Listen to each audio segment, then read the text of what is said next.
Welcome to the Agents Lounge podcast, where we talk all things real estate with the industry's top performers. Join us as we dive into the inspiring journeys of successful agents and uncover the secrets to their success. Whether you're a seasoned agent or just starting out, we got the tips and tricks to help you navigate the world of real estate. Brought to you by Airtergity Comfort Solutions. So grab a seat and join us in the Agents Lounge.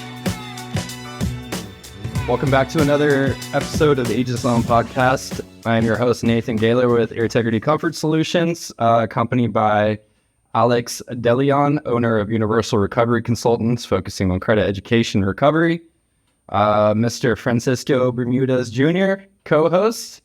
Hello. And Mr. Andrew Alderete with EXP. How y'all doing? Yeah, we're doing good. So, first question, just to break the ice a little bit. Okay. If you had one superpower for a day, what would it be and why? Man, I knew I should ask the questions were going to be coming up. Superpower, I would say it had to be flying. Wow. Just because the speed, the thrill, being able to go wherever you want to go at a moment's type of thing. Yeah, I mean, who doesn't want to fly, right? I mean, think about it. We get in a big old plane to fly. We try to accomplish so many different feats of trying to fly on our own with different drones. I'm sure you've seen those things. Like even a flying car would be cool, right? Which is actually coming out pretty soon. And where's the first place you would go if you could fly? Hawaii. Hawaii. Yeah, exactly. Maui, right away. Be there in an hour. That would be awesome. I know it should be faster than that. Yeah, it's like that's a good one, man. Yes. Yeah. All right. So just a little bit of background about have you always been with EXP? How'd you get started into the whole thing? Like what brought you to where you are today? Yeah. Well, I have not always been with EXP. Just to answer your first question. But as far as what got me into real estate industry, I came from a coaching background. I was a personal trainer and a football coach at Cornerstone Christian Schools here in town. And I ended up being the head football coach and basketball coach for the middle school programs. And I was also a quarterback coach, offensive coordinator for the varsity programs. There, we did quite a bit from, we actually had every single grades. So from, kindergarten all the way to seniors in high school. So I actually did throughout the day, I was actually a PE teacher for the 1st through 5th. Oh, yeah. I did morning practice with the middle school kids, and then I had afternoon practice with the high school kids. And so it was cool because I really love teaching people. I love coaching. I played football myself. And so it was just really rewarding. But at the time when I was there for about 4 years and around about 2012, 2013, I had started getting exposed to real estate. There was this, I'm sure, when I bring up the name, everybody's going to start laughing. But his name was Armando Montalago. Yeah, see, there you go. That's it, right? But, I really appreciate it because, I went to one of those seminars and I was still working there. And then it blew my mind. I was like, what? I could make my whole year's salary in one deal. They obviously, hype it up as much as possible. That their goal is to sell seminars and stuff like that. And but, in hindsight, I really appreciate it because even though I felt that it could have been, a little bit more truthful to certain things. But it got me in the game. It got me thinking outside the box. And that's something that was, that's what started me off. Right.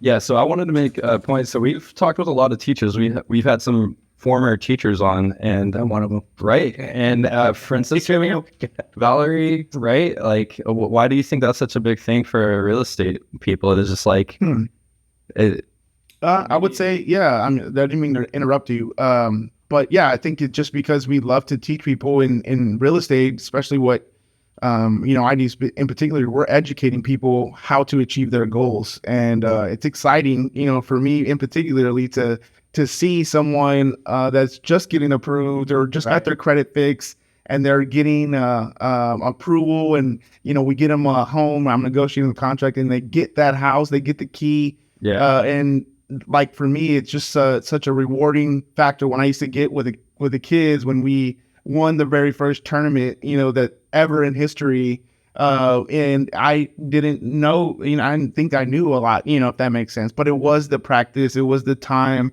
that I spent with them and encouraging them.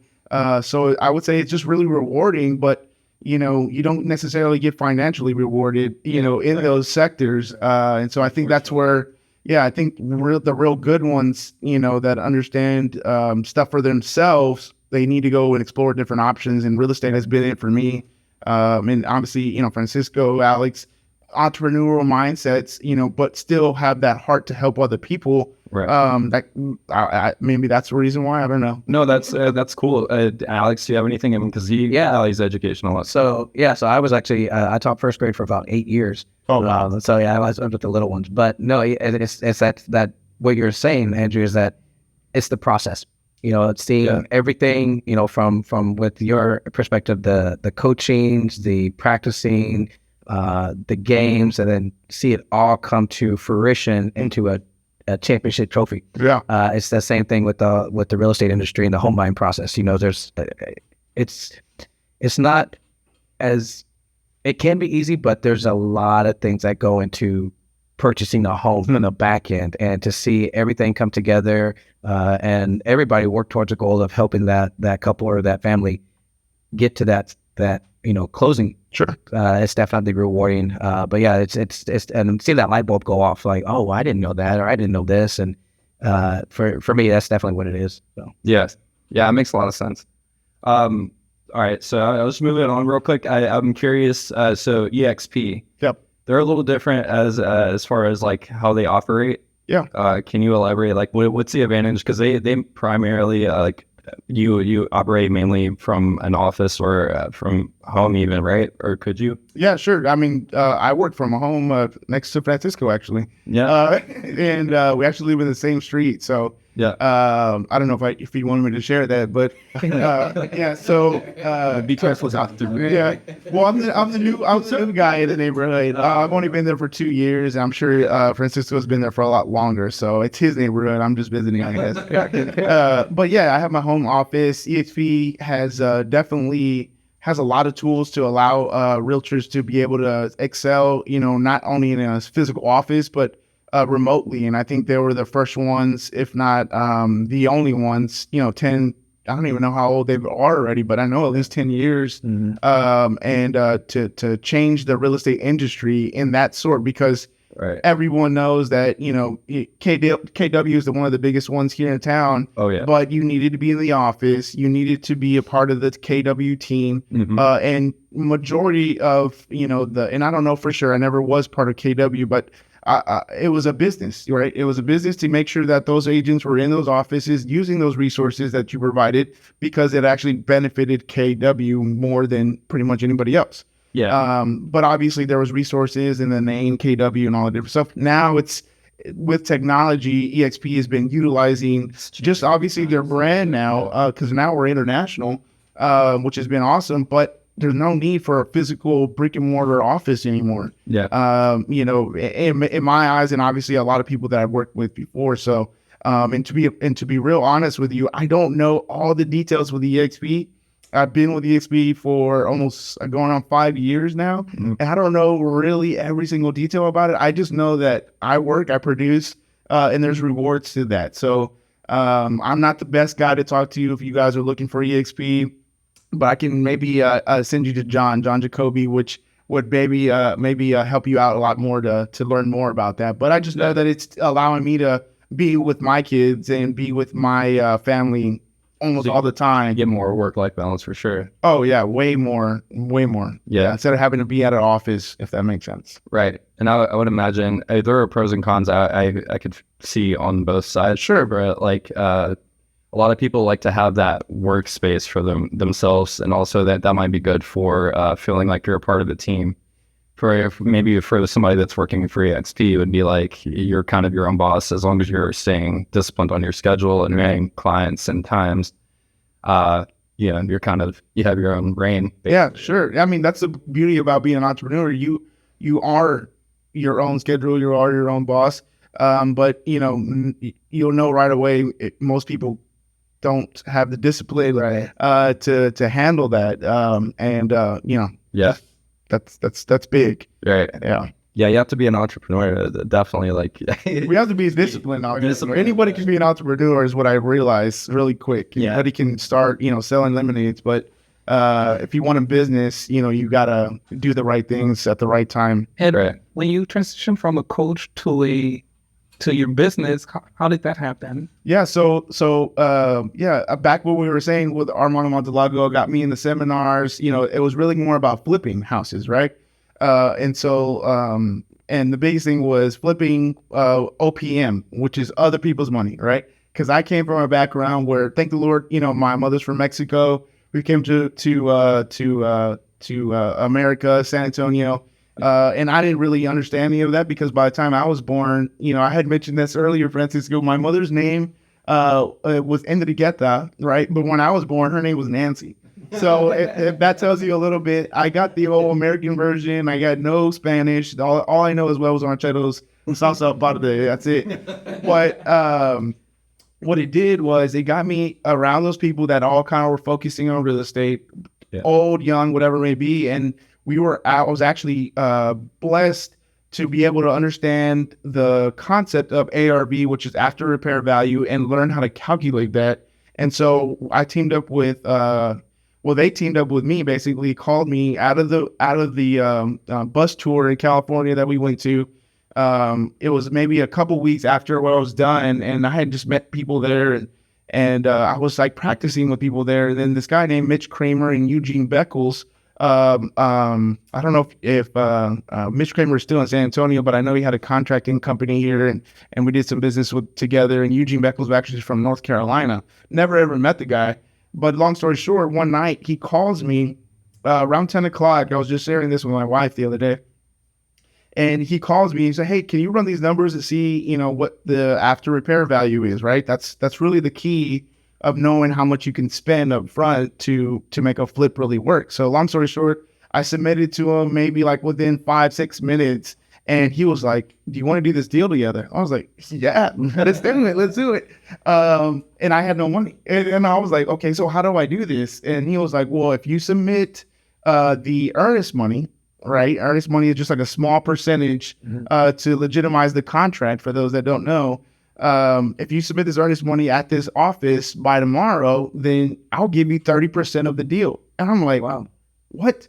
And so at first I was like, what, is this serious? Whatever. And so the earnest money was $2,000 at the time. And I didn't have $2,000 at the time. So, there was a gentleman, Chad Bradshaw, which was actually my roommate at the same time. I actually talked to him just the other day because I was doing my prospecting. What's it called?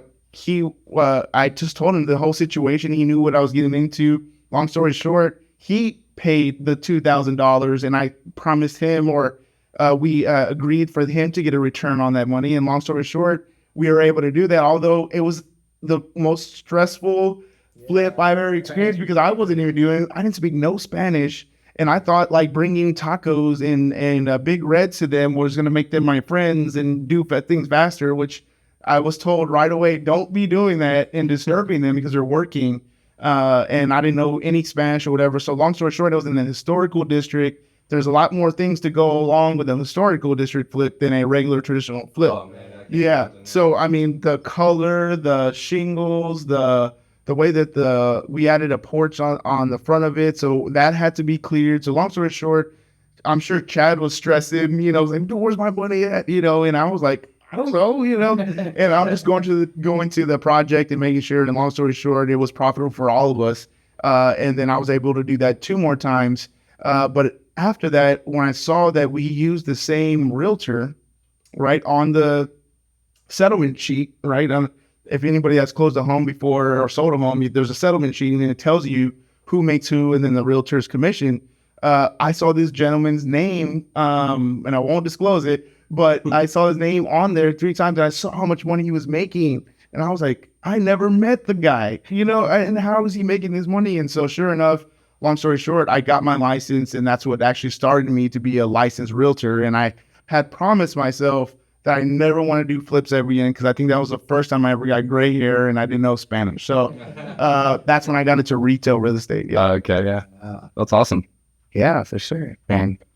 Wow. You covered a bunch of already through just that little Sorry, yeah, right there. No, I had some questions lined up for you, but it's like you hit a bunch of different Well, points. yeah, keep them up, man. Keep them up. Tell me to slow down. Is there a red button here? No, it's okay. So like when you first got started, what was your client base, or like how did you start gathering, like putting yourself out there as a licensed? This was so cool. My first broker, Richard Moya. I really appreciate him, and we may have had some headaches before and stuff like that, but I really appreciate how he put me in. He just threw me to the fire. Bro. Yeah, threw me to the That's fire. learn sometimes. Yeah, no, that was the best thing for me because I really appreciate it. And I remember one time, right, there was when I first got my license, and I would meet in the office, and there was trainings going on. He pulled me to the side. I don't even think he remembers this. He pulled me aside. He was like, "You see all these people in the trainings here? Majority of them aren't ever gonna do anything." And I was like, "What? What do you mean? Like I thought they were here to learn." He was like, "Most people come here just to talk to people and to talk about their bad experiences and don't actually give action to what we're teaching them." Right. I have the same conversation with people over and over, and it blew my mind. I was like, you know what? I'm not gonna show it. I know. And after that, I never went to trainings ever again, like ever. But what I did, I didn't have any money. I didn't have any experience. But all I knew is that I knew people, right? And people live in houses.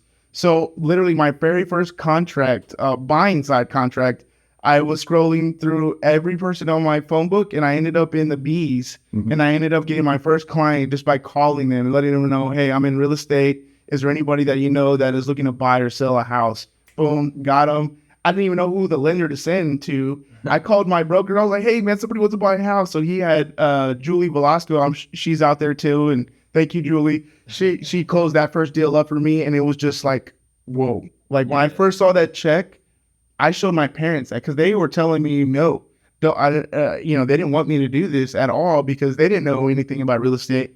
And they knew that, I went to college, played football, and they knew I could be a coach and stuff. So they're like, just go get a regular job, right? And I was like, nah, it's not for me. So long story short, I showed them the check, and they were like, okay, whatever you need, they were super supportive. Exactly. But yeah, that's how I got started, was literally my phone book, and I just randomly called everybody, letting them know that I'm in real estate now. And I can imagine like the going against the grain, kind of like that with your parents, being like, it was tough. Maybe not. I'm sure some of your like coworkers or colleagues from school teaching, they're probably like, still maybe a little bit too. It was tough, man. I'm not gonna lie. I learned a lot of excellence and business from Cornerstone Christian Schools. I really appreciate that organization. Yeah. And obviously it's faith-based too. So, I learned a lot there. I had a mentor, Greg Davis. And then I had a lot of support from the admin, from Mr. Wewell, and he's actually a realtor now too. And Ben Gonzalez, he's actually in the lending industry now too. But I remember that conversation because when I went to that trip, I did it without getting an approval on my days off. Yeah. So unfortunately, I ended it bad with them at that time, and they had to terminate me because I didn't follow the rules, and which is understandable. Yeah. But praise the Lord that it turned out to be a benefit for me and my family, and it was funny because I saw Mr. Wewell one day. He was a realtor, and he was like, "Man, I should have left when you left." So it's just been interesting, man. It's been awesome. Yeah. I mean, for anyone that's going to listen or watch this, we have a table full of people that just, you have to go against the grain. You have to be willing to take risks sometimes. I know Francisco has done it himself when he started Airtergity, and he was getting some backlash from the missus. I'm sure. Alex, I'm sure maybe you probably faced some adversity with that too, right? Yeah, for sure. Yeah, with us, it was, so, we've been working in the credit repair industry for several years, but like anything, it just gets to the point where, there are some things that you feel like you might do differently, and in some cases do better. And the opportunity arose for us to branch out on our own and start our own company.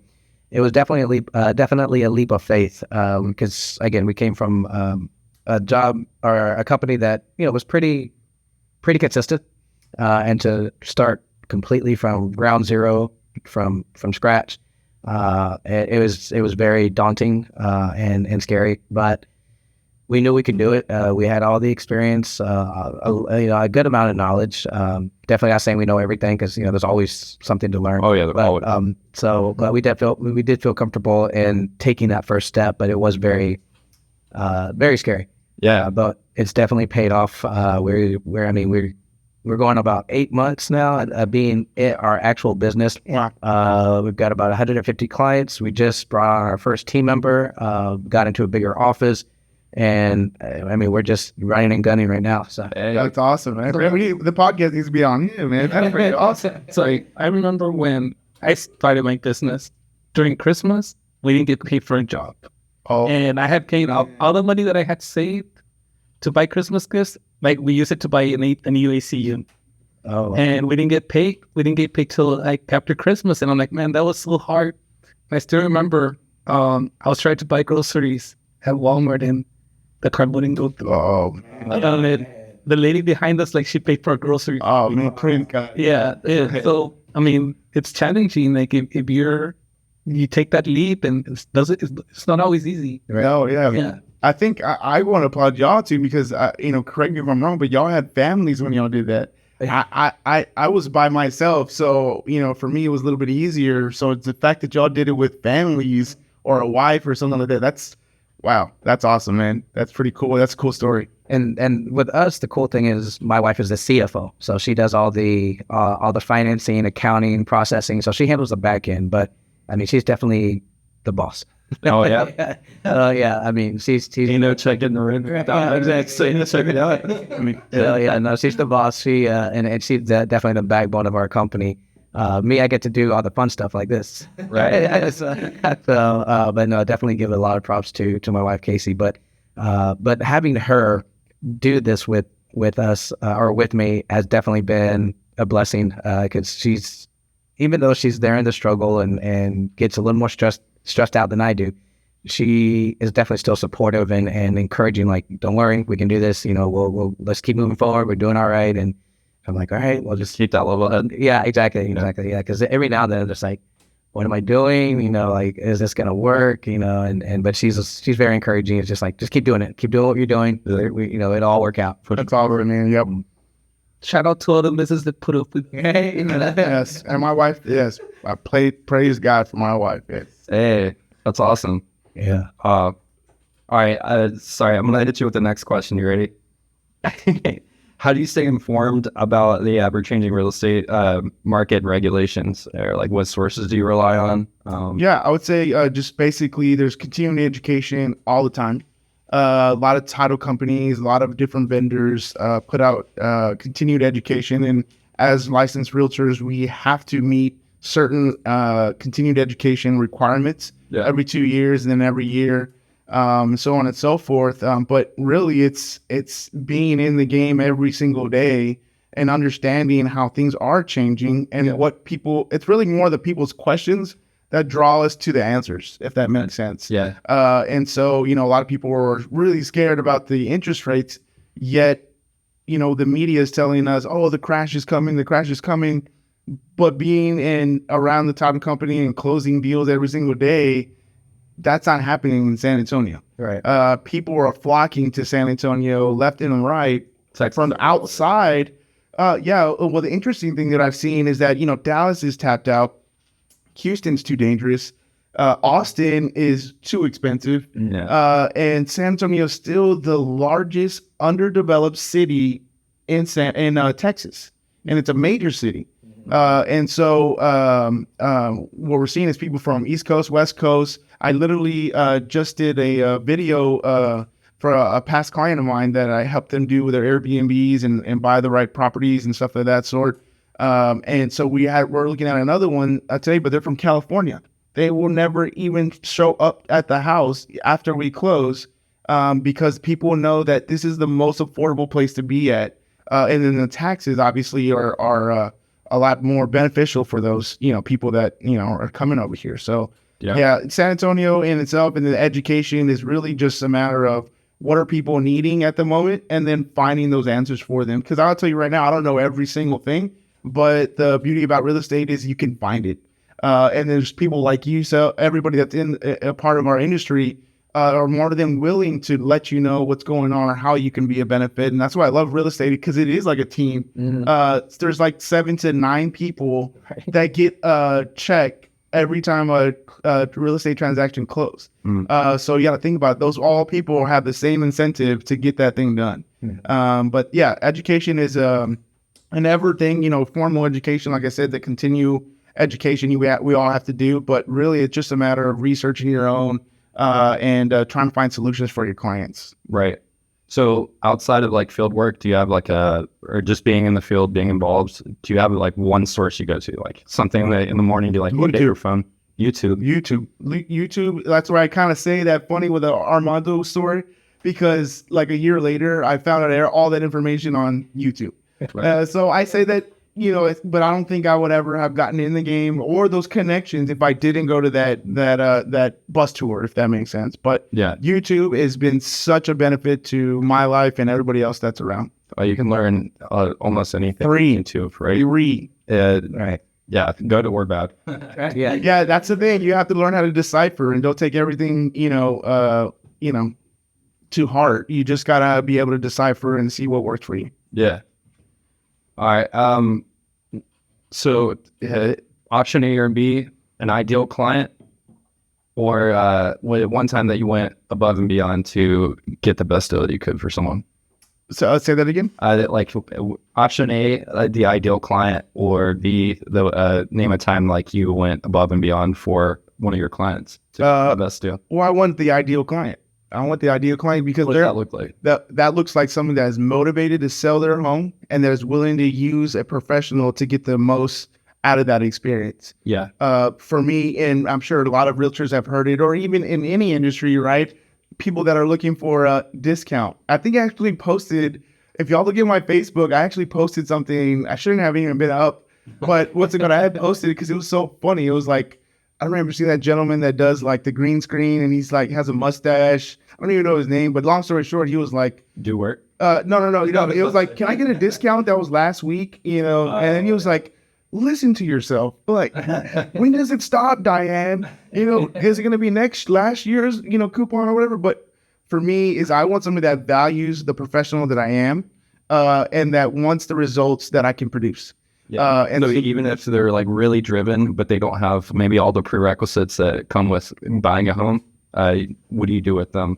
So maybe someone that's like really driven, they're like so excited, maybe it's their first home, but maybe they don't have a huge amount to put down on it, closing costs, or maybe their credit score isn't quite there yet. What steps do you take from there? Well, I just want to know, are you motivated? Because anybody, just like all of us in this thing, when you want something, you're going to get it. Yeah. And you're going to find the people that are going to help you get there. To me, as a coach, when I get somebody on the phone that's a first-time home buyer that wants to get it and doesn't know where to start, I'm going to coach them up and get them excited to talk to my preferred mortgage lender so that they can find out exactly where they are. And then the cool thing is, I always tell people, you're guaranteed to buy a home as long as you do what we tell you to do. Yeah. Everybody can buy a home as long as you do exactly what we tell you to do and you follow through. It's a matter of time. It's a matter of resources, but it's also a matter of your will. Do you really want it? And are you going to do what we ask you to do? Yeah. Yeah. Man, coach, I want to buy a home. Hey, I know a mortgage lender and I know a realtor. And kind of to piggyback off that, you're absolutely right, Andrew, as far as the client, because in our situation, we definitely get a lot of referrals for people who need credit repair, and they just need that extra push or that extra help to get into that home. But whenever we do our consultations and we talk with them and do their credit analysis and let them know this is a process, this is how long it's going to take. At that time it's, well, I really want to do this, but let me, and of course finances are always, one of the major issues, but we'll always work with our clients, and if they say, hey, can we start in 2 weeks, or, can we do half now, half later? Sure, not a problem. But then when it comes to, okay, it's been 2 weeks, are you ready to get started? Well, let me just put off a little more. It's like, well, how bad do you want that house? Mm-hmm. Is it really a priority? Because if so, then you want to get started now. Mm-hmm.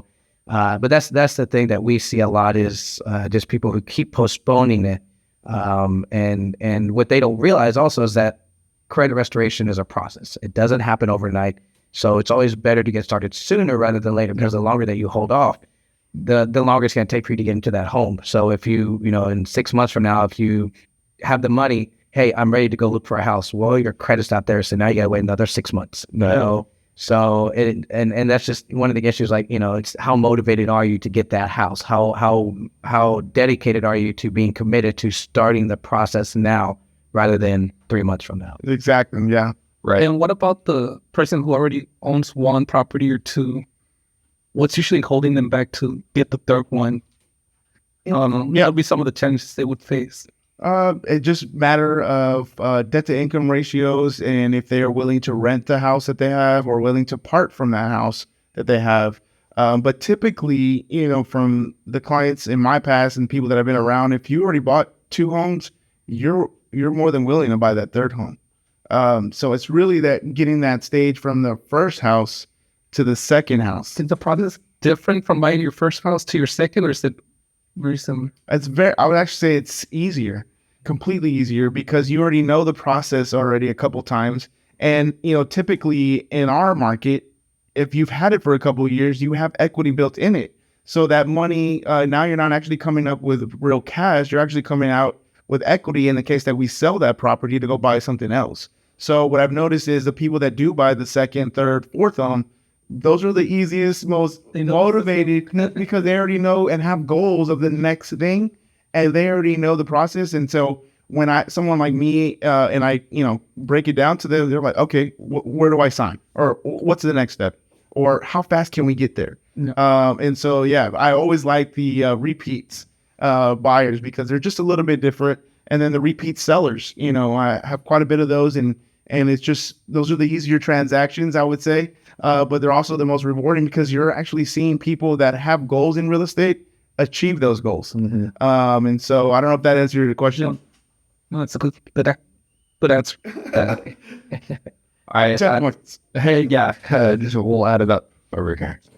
And do you have any hobbies that you specifically do that maybe intersect? You can kind of use them as a kind of like a networking type of opportunity. Hobbies. I mean, we're we go to church, Grace Community Church on the east side of town. I know that I've done a lot of business with our members there, and so that to me has been a blessing to my life.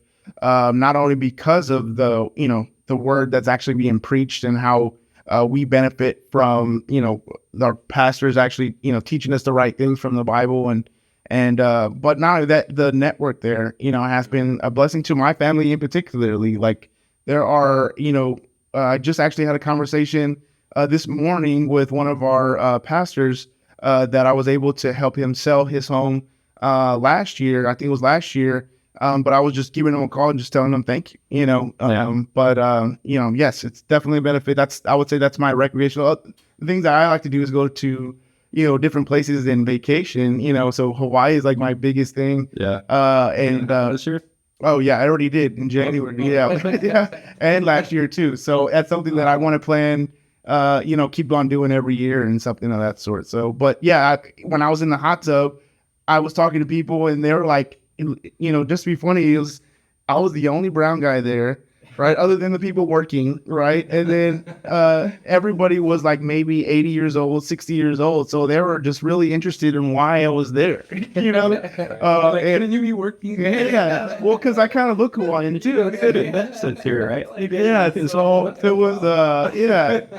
was, it was just interesting. And for me, I like to expose my family to those things. I've never been exposed to that. I think we've only been to Corpus, when I was growing up, and that was maybe once in a blue moon or something like that. So being able to take my family, I took my parents, my wife's family to Hawaii, and to really enjoy it and just see them light up.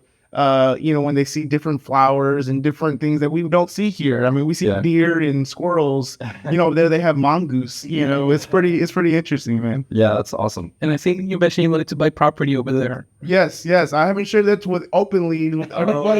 Since you experience this. Yeah. Well, no, but I mean, that's one of the reasons why I did want to do this podcast, and I appreciate the thing, is because I want to start telling people what I'm planning on doing. And so the next 5 years, I'm telling everybody, we can go back on this, right? The next 5 years, I will have a rental property in Hawaii that I could use for my own leisure. My family can come there, but I will be renting it out, on Airbnb throughout the time that I'm not there. So you can mark this 5 years from now. It will be done. Nice. Yeah, we're going to be calling. He's going to be just soaking in the hot tub. Yeah. Hey, you know what? We'll have to do a recap. Whenever I close on that deal, we'll do another podcast at that time. If you're still here, well, I can do it on Zoom. I can do it on Zoom. This is going to be lounging. All right. I do have one more. We're running a little bit over, but still starting to get a conversation.